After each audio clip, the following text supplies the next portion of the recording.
Hello guys, in today's video I will be showing you how to fix eFootball has stopped problem. So the answer is easy, just go to the settings and then scroll down to the apps section and then go to the search and search eFootball and then go to the storage, and here you will find this clear cache option. Click on it.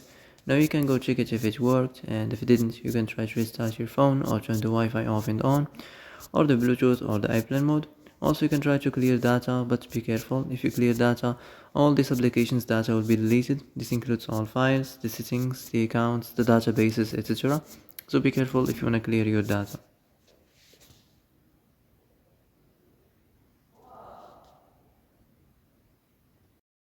And that's it for today's video. I hope this is the answer you've been looking for. If you like this video, don't forget to like and subscribe, and see you in the next video. Thanks for watching.